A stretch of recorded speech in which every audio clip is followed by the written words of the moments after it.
Dobrý, prepáčte, že meškam, ale mala som poradu. V pohode, poďte ďalej. Ďakujem.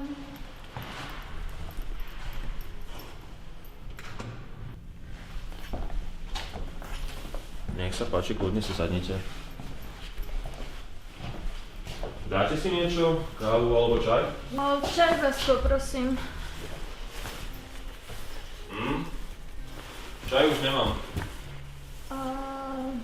Kávu? Ani tu.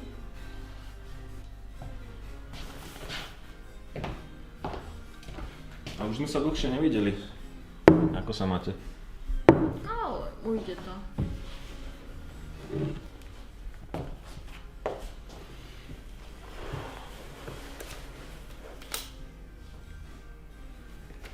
A ako sa vám darí v tom, čo sme sa bavili minule? Hrozne. Ja viem, že keď vám mám pravdu povedať, je to ešte horšie, než to bolo predtým. Ako to? Teraz som dostala zase nejaký prípad, že mám sledovať nejakého typka s jeho milenkou pre jednu ženu, chápeš? Proste taká blbosť zase a vôbec sa mi nedarilo, stále mi niekto skákal pred záver. Ale proste nič to nemení na to, že jednoducho ten prípad je zase jak jeden z mnohých úplne o ničom, nič zaujímavé. No však aj my to máme v robote teraz úplne celé zle. Ja celý čas, vieš, robím a ide nám znižovať platy a každému jednému. A vôbec už neviem, že čo mám robiť, že či mám si nájsť inú.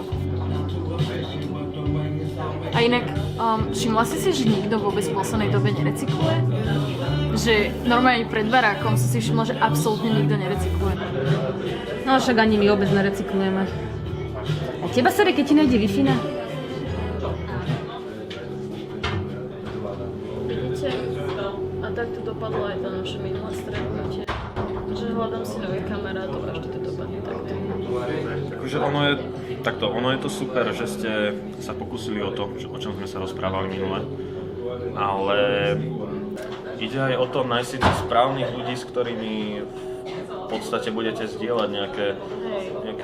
Presne toto som aj čítala teraz akurát, že byť v prítomnosti s negatívnymi ľuďmi, že dokonca spôsobuje rakovinu. Presne kvôli tomu som si zaobstarala veci. To sú že kamene, ktoré odborávajú akúkoľvek energiu.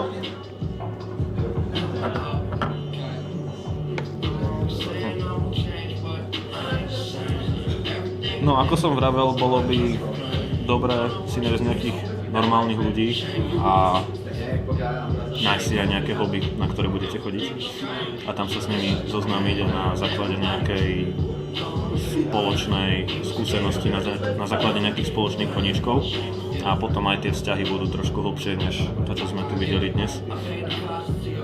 Tak ja popravde na to už nemám ani čas, už popri robote a všetkom, tak aj keď som spúšťala tieto krúžky, tak vždy som mala pocit, ako keby ani nevedeli, že tam chodím. Úplne všetci ma totálne ignorovali. Ja už mám pocit v poslednej dobe, že už ma ignorujú aj dvere. Minule som išla do obchodu a sa mi vôbec neotvorili dvere. Vidíte? Tak skúste porozmýšľať, že či si to iba vy nemyslíte napríklad, ako keď sa na to pozriete racionálne, tak dvere vás nemusia ignorovať preto, lebo by vás dvere mohli ignorovať, ale keď prídete, pozrite si otváracie hodiny, tak môže byť zatvorené.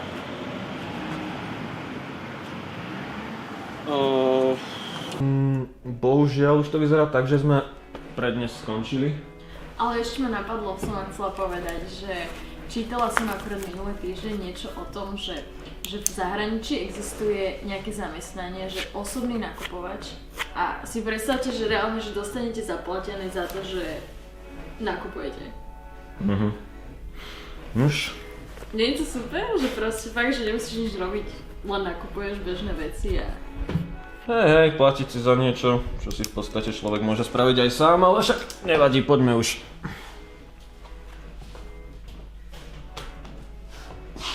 Nech sa páči. Tak som rád, že sme sa dneska porozprávali. A ja som veľmi rada, že konečne som si na to našla čas. Ďakujem vám veľmi pekne. Nie, za čo? Chcel som sa opýtať, či náhodou sa vám nedá na budúci týždeň. na budúci týždeň v stredu? Napríklad. Tak v stredu Ešte sa si vidíme. napíšeme. Jasné, napíšeme si, dovidenia.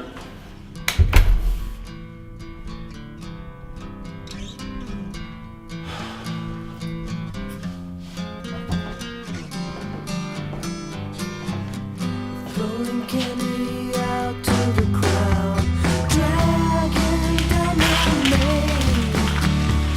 The helpless little thing with the dirty mouth who's always got something to say. You're sitting around at home now, waiting for your brother to call. I saw him down in the alley, haven't had enough of it all. Said you can do what you want to, whenever you want to. You can do what you want to, there's no one to stop you.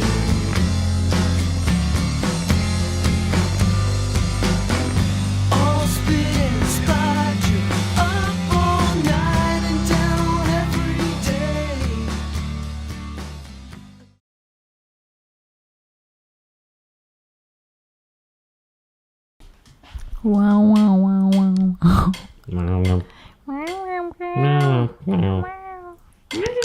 Ďakujem vám.